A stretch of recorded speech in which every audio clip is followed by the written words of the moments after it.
Oh, there's bird poop on it. Naps pooped on it. Anyways. Hey guys, welcome back to the channel by bymwu. I'm bymwu, aka Marianne, and today we have episode 11 of the knitting podcast that we host here. I feel like I say this in every podcast video, so maybe I should stop saying it, but at the same time, I'm not entirely sure how to start these each time, but it's been a while. I've got quite a bit of knitting done in the last little bit since we last talked, and I've been working on some test knits. So I think in the culmination of all three kind of having similar deadlines, I've been knitting not feverishly, but definitely consistently, and as such, I have 3 finished objects to share with you guys, as well as 2 work in progresses, both of which are new cast-ons since the last podcast episode, so they'll be brand new to share with you guys. First things first is what I'm wearing today. This is my newest cast-off, and that is the Lilly blouse by the Knitting Deer. I believe her name is Lucia. I can't remember her last name, so I'll put it on the screen. But it's this really beautiful, like, cross-detailed, all-over lace/cabled blouse. It's so pretty. I think it screams spring, which maybe means that it's not necessarily seasonally appropriate right now since it's the middle of February as of filming. But we've been having a warm burst here where I live in Canada right now.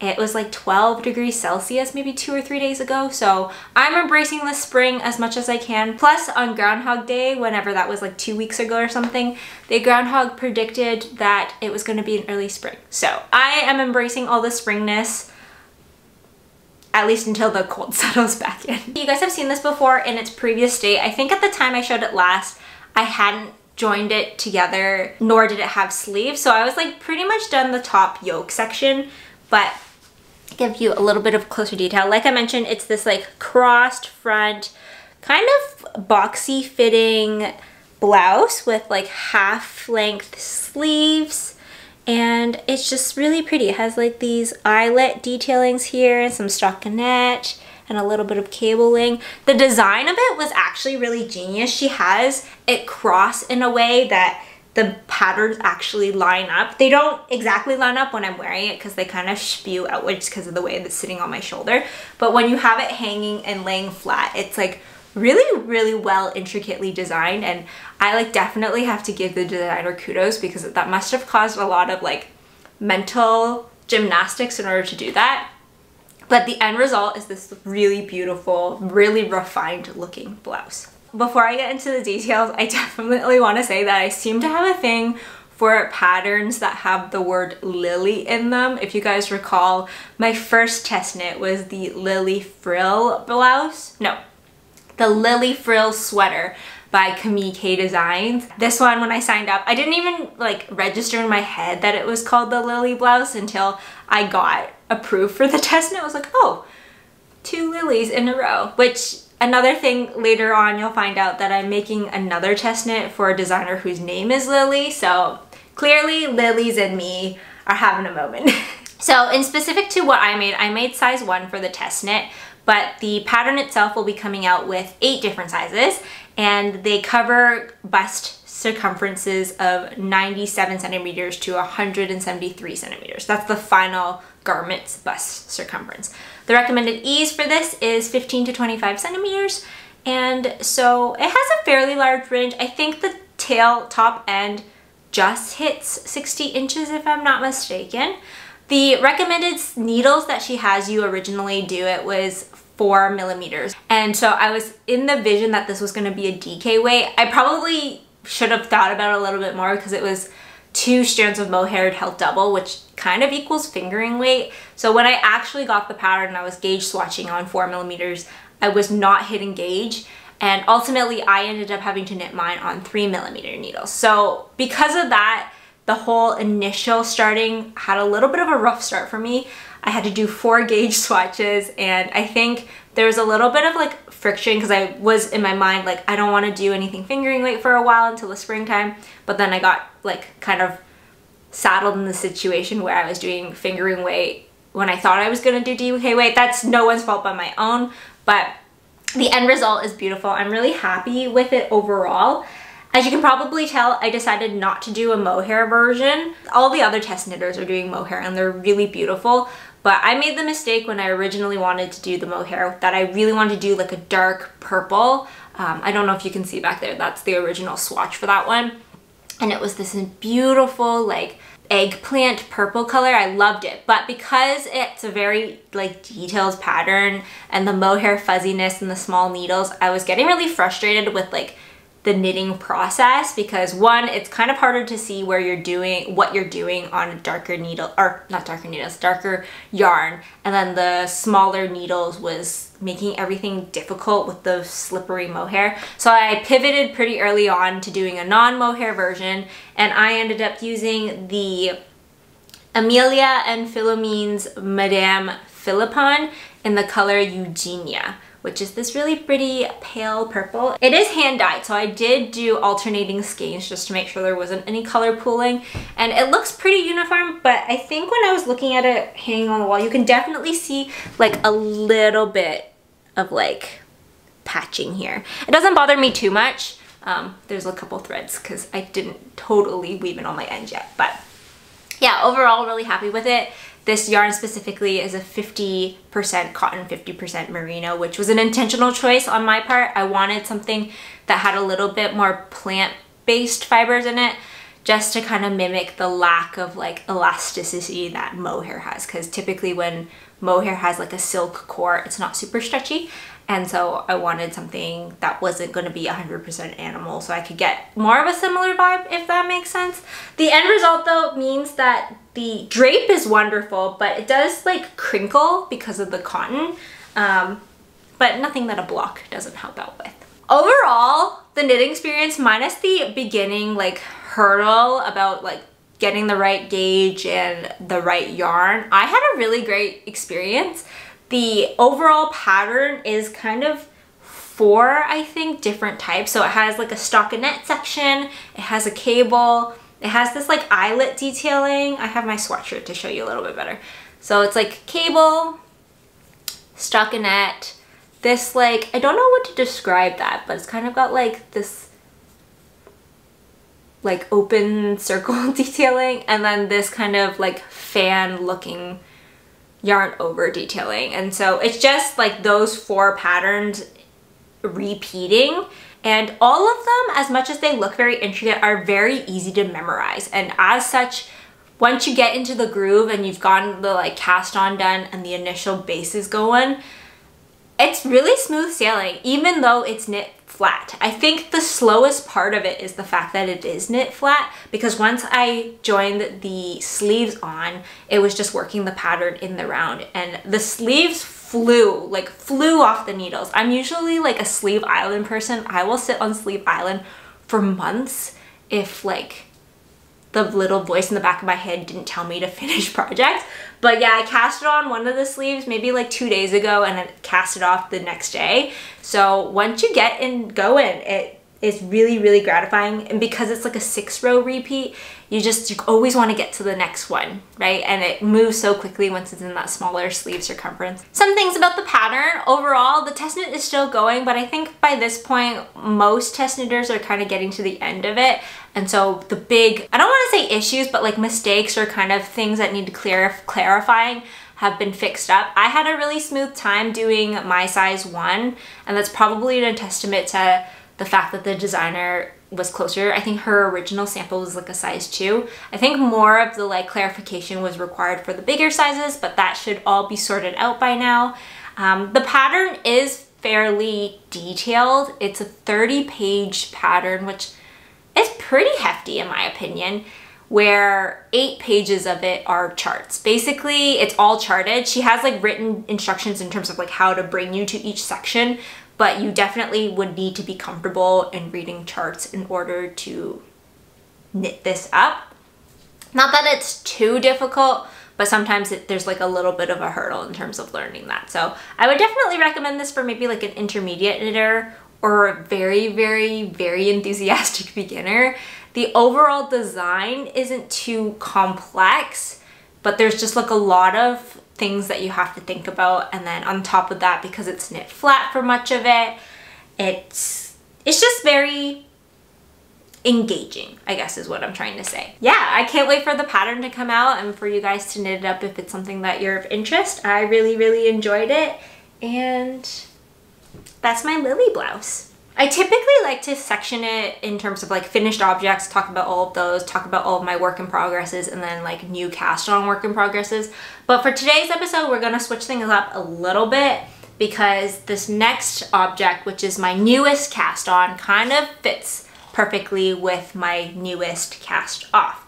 And you'll see why in a moment. For some context, this next pattern or this next project is a gift knit, and I was really trying to finish my Lilly blouse. One, because like I said, I have like 3 test knits that all kind of have similar deadlines, and then on top of that, I was invited to one of my best friend's baby showers I was hoping to knit her baby girl something, and that's also around the same time. So basically, I all of a sudden realized I had 4 projects that I kind of needed to wrap up around the same time. So I was trying to brace the monogamy to get this finished so I could cast on that gift knit. Specifically, the pattern that I'm using is the Lilly Dahlia, I believe, pattern, which I'm just realizing now is also has the name Lilly in it. So something's clearly going on. And this is a pattern by Holme Samsoe. I'm probably pronouncing that wrong. I'm so sorry.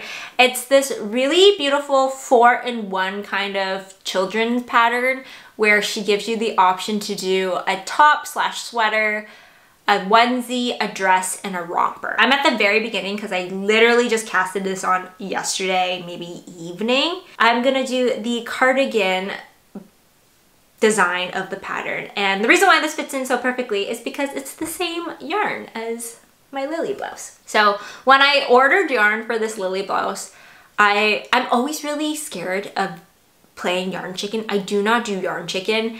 I find that knitting is relaxing, and the stress of thinking about if I'm gonna run out of yarn or if I'm not gonna have enough yarn to do the pattern the way I wanna do it, so I'm gonna have to compromise and go with like a shorter body or shorter sleeves or whatever, literally stresses me out. So I always over order, which is a different kind of problem because then it stresses me out that I have so much excess yarn. I guess you pick and choose what you want to deal with. But regardless of the fact, I had an extra skein. I bought 3 skeins of the Madame Philippon. I can never remember the name. I bought 3 skeins of it, and I only ended up using 2. So the last skein, I was like, you know what? Maybe I'll knit the cardigan in that. I don't know if you guys recall, but a while back I bought some Drops Baby Merino. Is that what it's called? In like in a yellow, pale yellow. And I was originally going to use that yarn to make this cardigan. However, I was starting to think about it a little bit more, and I think maybe a cotton merino blend would be a little bit nicer because they're going to be a spring summer baby. And I think maybe full merino might be a little too hot as a layering piece. Plus, at the time when I bought that yarn, I didn't know if the baby was going to be a boy or a girl. And so now that I know that she's a girl, I thought this like light pale purple would be really nice. This pattern, like I said, is like a 4-in-1 style. It fits, I think, from 3 months to about 4 years. And I thought it would be a really great pattern just to have like in the roster of like baby making clothing, in the sense that because it's so versatile, you could probably adapt it to make just like a plain stockinette version if you wanted of any of them to fit whatever gift knit that you needed. So that was my mindset. It was a little bit more expensive of a pattern, but I think that's reflected in the number of options that you get from it. But the primary thing that's on this right now is that it has this really beautiful like leaf eyelet detailing. It's so cute. I am making it on it. You can't see it at all because I haven't gotten there yet. The only other comment that I have about this is that I, for some reason, decided to knit this on metal needles. I am not a metal needle type of girly usually. I usually really enjoy and swear by my C-knit bamboo needles, and those are my like go-to favorite needles. But I don't know, something about this one, I was just like, maybe I'll just knit it on metal. And I think maybe it's because the bamboo, once you get past like 3mm, they look like if you like look at them too hard, they might snap, and so maybe that's why. But I'm really enjoying knitting this yarn on metal needles, and maybe that's something, a takeaway that I'm learning from this one, that when there's a little bit of like a plant fiber in it, the metal needles are better because they slide more easily. Whereas for like animal fibered yarn, I like because it has a little bit more elastic, it works better for the bamboo needles. I don't know, because when I was knitting this one, there was like an undescribable friction. Maybe that's why I opted to switch subconsciously, and I've been really enjoying it. These ones are just like the generic Knit Picks interchangeable set. They work fine. I wish they were a little pointier, but I'm trying not to get in my head that I need another set of interchangeables because I already own 3 sets and a knitter should not need to own 3 sets. So we're gonna make do with what we have. These are great needles besides like the pointiness. Let me know in the comments below if you're a metal or a bamboo needle or a plastic needle user. All of them are very valid. I was just very surprised about how much I enjoyed knitting this on the metal. Switching back into gears into the finished objects. The next one is one that I am so excited about. It was almost there in the last podcast, so there's no surprise that it is. Oh, there's bird poop on it. Naps pooped on it. Anyways, sorry. I lost my trail of thought. I think I was saying that like in the last podcast, this was almost done. I think I had cast it on the first sleeve or was like halfway through the first sleeve, and it is now officially finished. And that is my Alder sweater by the Crebea, aka Rebecca Clow. And guys, I love this sweater so much. I will say it here first and foremost before I go into anything. I think it's my favorite knit sweater.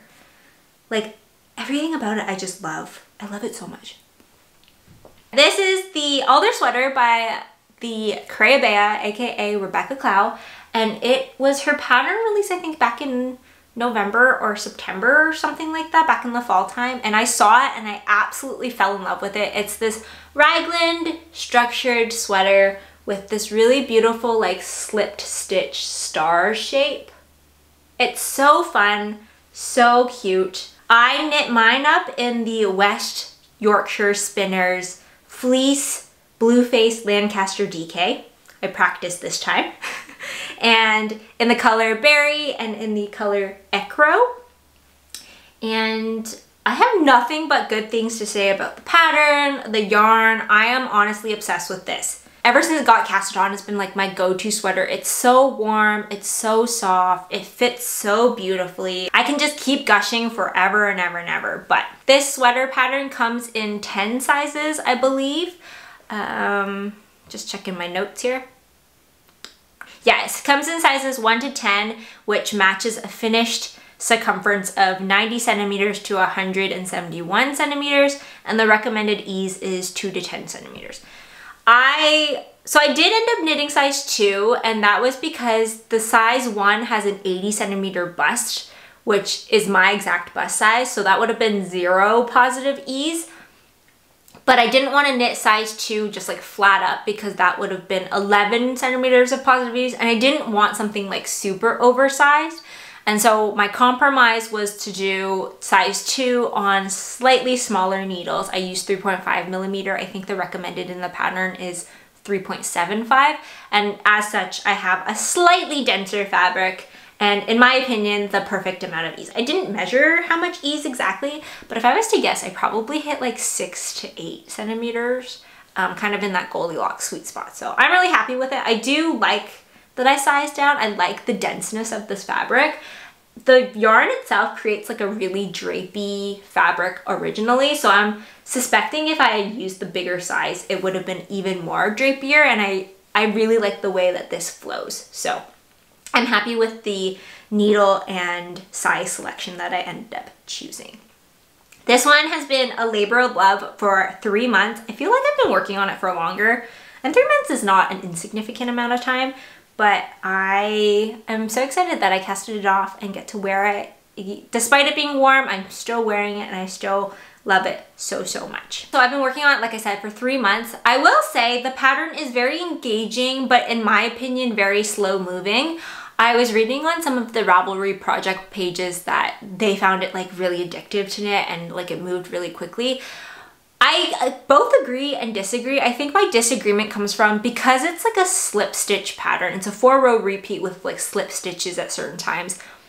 it means when you knit 4 rows, you don't get the same height as like just stockinette 4 rows. So in terms of like actual growing distance, it's a little bit slower.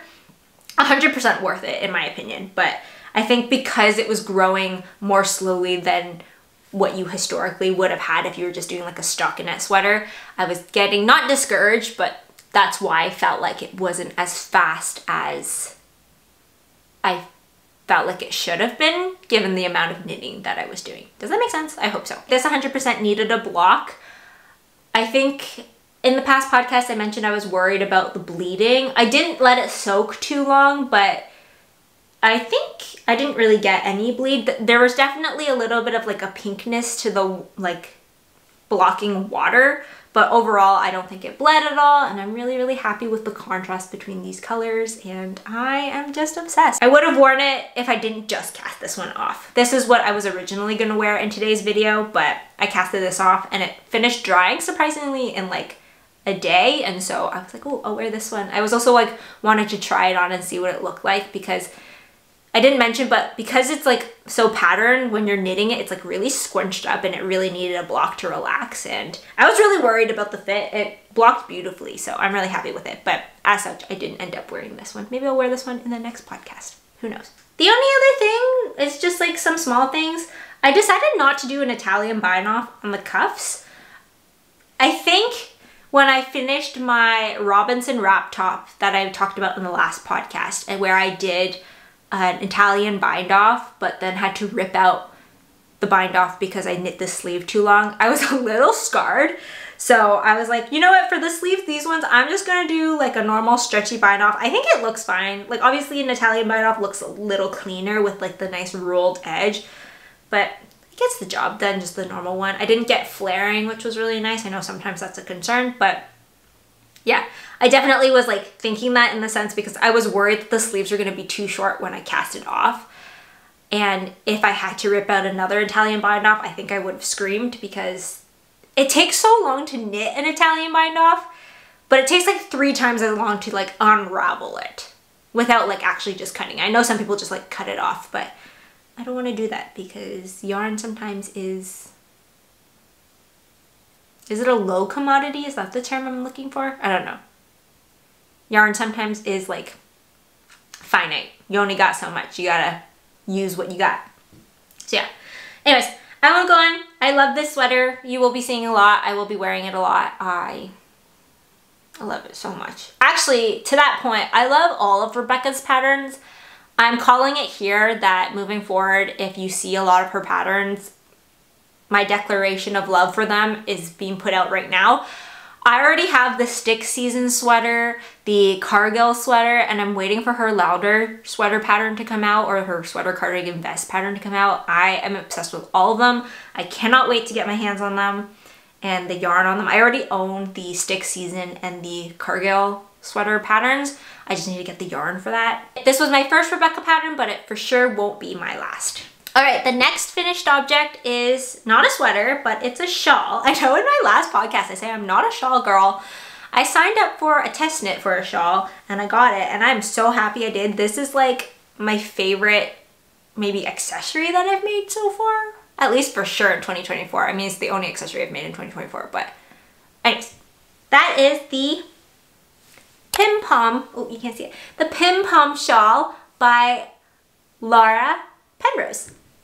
This, as I mentioned, is a test knit. She put a test knit call and I just applied on a whim because Laura Penrose is a pretty big designer and I definitely didn't think I was gonna get it. But I woke up one morning, I was checking my email and I got an email from her and I said I was selected, and I actually like got out of bed early. I usually am someone who like rolls out of bed maybe 10 minutes before I need to log on for work, but I got out like 45 minutes early so I could plan for the shawl. I was so excited for it. It's this really beautiful, it's hard to hold up, garter stitch shawl with pom-poms, or I believe these are called baubles, and this really beautiful like scalloped edge detailing on it. It comes in 2 sizes. It comes in an adult and a child. I made the adult size and it has become the most like handy work from home accessory you can have. It's so cozy, it's so squishy, and knitting it was a dream. garter stitch is so relaxing. It's just back and forth knitting, and the baubles were fun, and I really like doing short rows. The scallops are made from a short row shaping technique, and it was just overall a really fun knit. The biggest thing that I didn't like about it is the I-cord bind off. I'm not a huge fan of I-cord. Nothing against like the pattern or anything about that, just in general I find I-cord very like finicky. But so for my specific shawl, I'm gonna wear it right now. I'm like really purple, but my shawl is made in Malabrigo's Ultimate Sock in the color Pearl. And then this color down here that's for the scallop detailing is the Manos del Uruguay. Manos del Uruguay. Allegra in the color Ovro. And I think they complement each other really nicely. I will say that despite both of them being hand dyed, I thought the Ultimate Sock was gonna be a little bit more tonal, but as you can see, it's like very consistent. Like the coloring is scary consistent despite it being hand dyed. I do wish it had a little bit more tonal like definition in it so that it would be like a little bit more of like a contrast, but I'm overall really happy with how the two colors go together. And I will say I was very, very concerned about getting color pooling in the like row color, but it came out really nicely. I think it like spaced out really beautifully. There's no like big pooling sections, so I'm really happy about that. Overall, this like experience was a really good test knit. The pattern itself was really straightforward. I think there was like very minimal edits at most. From what I could see, I think most of them were just like lower cases being upper cases and stuff like that. The way she wrote the pattern was really, really lovely. The knit itself was really seamless because it's just garter stitch with some short rows. I guess if you've never done short rows before, that might have been like a little tricky, but I have some experience with short rows, so it was like pretty straightforward, and I would 100% make another one. I saw in the test knit group that some people made like really pretty like purple pink ones and some rainbow ones, which are really cute. So definitely a contender for like a gift knit. It knit up fairly quickly. It was like really fun to knit.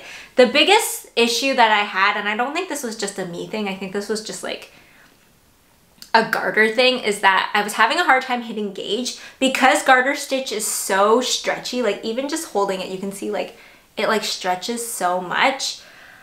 I was having an issue maybe measuring or just hitting gauge. I knit mine on 4.5mm needles, which is the recommended needle size, but I ended up using way more yarn than, not way more, but like quite a bit more yarn than the recommended amount. That might have been because I was using slightly thicker yarn and my gauge is slightly tighter, but I had enough, so I wasn't too worried. But that is something I think Laura is going to look into a little bit more before the pattern release, because gauge with garter is just hard to do, and so she's gonna maybe take an average or something like that, or give a range of what is required for this. But I am really happy with this.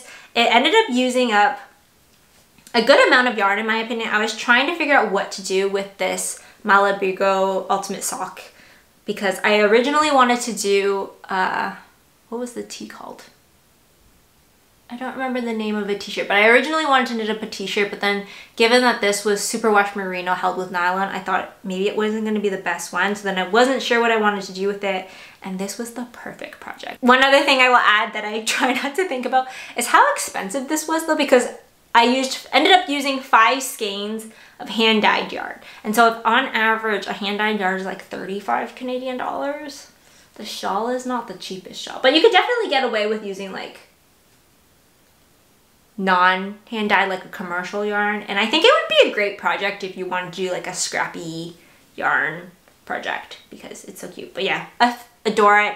I love it so much. It now just sits in my office and I wear it everywhere. I was wearing it when I was exercising last night. You just like kind of tie it around your shoulders because like at the beginning of my exercise I was cold and I hadn't warmed up yet, so I just had it on like this and I was exercising. And so yeah, really, really, really, really love this. Would definitely recommend checking it out once the pattern is released. I think it's scheduled for beginning of March, so keep your eye out. Those are all my finished objects. I have one more new cast on to share with you guys, and then just a little bit of an update in terms of some knitting things that I purchased and my like inventory update. So Shout out to my Hide and Hammer. I think this is the 03 roll top bag. I love this thing. I got this kind of as a late Christmas present and I am obsessed. But in here is my last work in progress. And that is the Wishful sweater by Lilly Makes Design. I am on finishing up the body, but it's this really beautiful, airy, plain stockinette sweater that I saw and I thought would be the perfect like at-home cozy sweater. It has some saddle shoulder detailing on it, and then once the sleeves are cast on, it'll have a set-in sleeve, which is a new design that I've never seen before.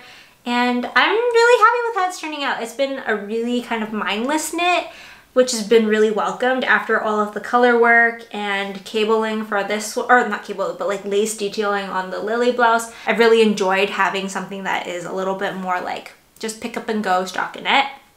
Actually, if anything, I've been practicing my English flick knitting while working on this.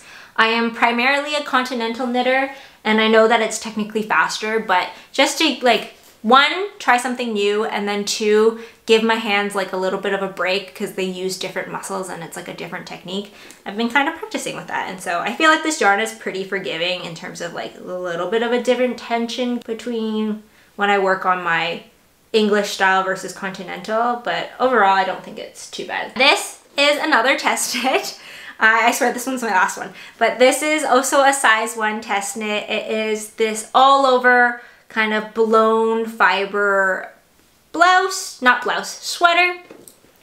Her pattern here comes in sizes 1 to 9, which range in a finished bust circumference of 96 centimeters to 163. The ease for this one ranges depending on the size that you're making, but on average it's between 5 to 15 centimeters. It's been a really like smooth sailing knit as well. It's knit on 5.5 millimeter needles, which has been a really welcome change from the 3 millimeters of this one, and I guess the shawl was a 4.5, but I haven't worked with 5.5 millimeter needles. Have I worked on that ever? I feel like the largest thing I've made has been on 5 mil. Okay, no, that's not true. The largest thing I made was the Fab Cardigan, which I don't even remember what size. I think that was like a 6 millimeter. I don't remember, but yeah, the larger needle sizes have been really nice, and I feel like it's been really good for my hands to kind of alternate between a bigger needle size and a smaller needle size, and garter and pattern and stockinette and round and stuff like that. So it's been like a good 3 project combo that I've been working on recently. This pattern's really interesting in the sense that she doesn't do any ribbing for detailing, so it kind of has like a rolled edge. I don't have it too bad to show right now, but the final sweater has like rolled edges around the like sleeves and the neck and the like hem, which kind of gives it this really cool like relaxed chill vibe, which I really like. And like I said, this is going to be made for me in the sense that it's going to be my at-home chill sweater. I think the like blown alpaca is going to be so cozy, and it's like really lightweight. I haven't worked with an Aran weight yarn in a while, and so I'm really excited with how this turns out. I don't think I mentioned I'm using Drops Wish in the color, no, that's not true. I'm using Drops Air in the color 3, so it's this like white gray color. They have a whole bunch of pretty colors. I kind of wish I went for like a brighter color, but I wanted something like really neutral at the time, and hence the kind of gray-white. I think this should be done fairly soon. This test knit ends at the beginning of March. I think that's plenty of time to finish. And she will be giving 2 options for the sleeve, just like either a plain straight sleeve or a tapered balloon sleeve, and I think I'm gonna go for the balloon option. She just posted on her Instagram today like her sample balloon sleeve option, and it's gorgeous. So I think I'm gonna go that route. So this yarn is, I think, 65% alpaca, 28% nylon, 7% wool, something along those lines. It doesn't smell like anything now, but when I blocked my swatch, it smelled really like chemically. Is that the nylon in it? I don't know, because when I block like sock yarn, it doesn't smell like that. I don't know if any of you guys know what I'm talking about, but for some reason, the yarn when wet smelled kind of weird. I haven't smelt my swatch since. I think it's kind of gone now, but I definitely do need to block it when I'm done though, because the yarn does need to relax to hit like the actual like garment sizes. But yeah, I don't smell it now, but it was smelling weird when I first did the gauge swatch, which was kind of throwing me off. I don't know if that's normal or not. I've never worked with Drops Air before. I did work with Drops Wish way back when on my like very first sweater, but I never finished that. I ended up frogging it and selling the yarn because it just wasn't the right color for me. And then on top of that, the pattern that I was doing for that one didn't have any like neck shaping, and so it was going to be a really high collar that I knew I wasn't going to be a big fan of. So yeah, anyways, that's all I have for you guys today in terms of project work. Everything else that I've been working on or have in a work in progress stage, I haven't been touching. So that includes my Eva cardigan by Petite Knit, as well as my Arctic Light sweater by Veronica Lindbergh. Both of them have kind of been on hold. Once the test knits are done, I think I'll start working on the Eva cardigan again. I want to get that done for Ryan before hopefully this winter is over. I mean, I guess he can wear it in the springtime, but anyways, that is the future planning. So the last couple of things that I want to mention are just some like fun knitting related items that I picked up. None of it is yarn. I will give you an update on my yarn like stash / inventory. I've been good. I haven't purchased any yarn, but the first thing I did buy were these little Coco Knits like silicone magnet holders. I have a stitch marker on each side right now, but the point of these is that you can like magnetize them to your project bags or whatever, like so. You can stick your stitch markers on them so you don't lose them. I picked up 2 from my local yarn store, which interestingly enough, they were selling them at like half price, which is their regular price compared to anywhere else I've seen them. Like when I looked at other places, they were all like $22 for 2, but my local yarn store was selling them for 10, which it wasn't a sale. That was just the regular price. So I don't know what's going on with the Coco Knits pricing, because if one yarn store can sell it for 10, why can't all of them?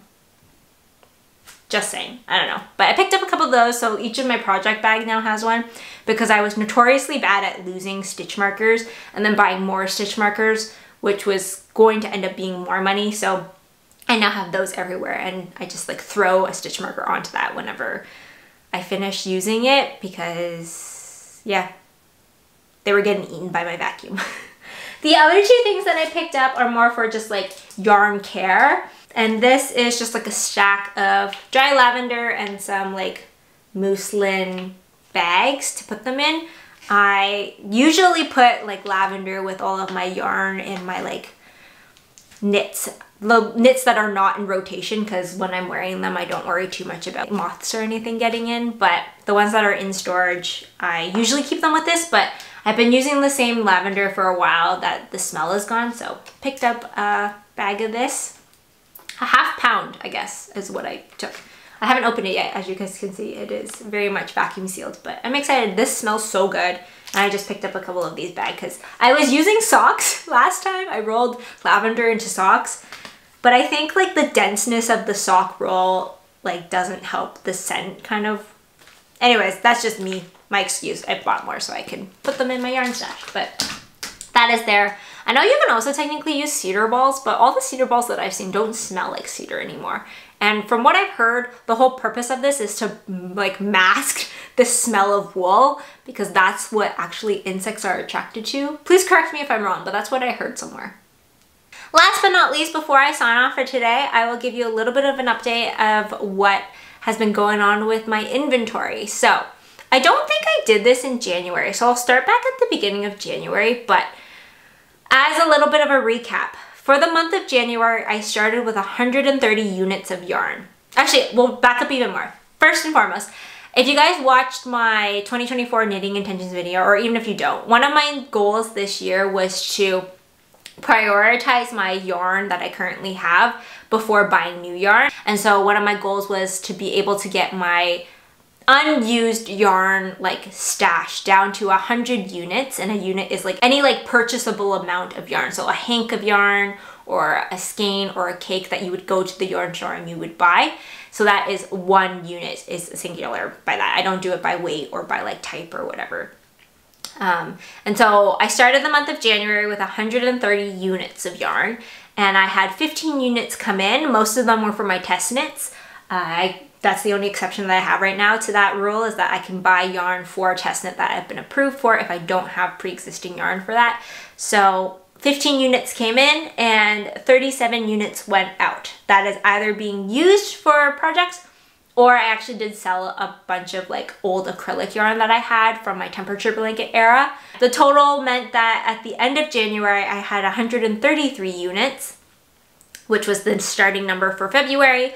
And as of now, I have 130. So I've used another 3 for the various whips that I've been working on. That means I have a net out last month, which is hopefully the goal until we hit 100, and which that will be when I purchase more yarn.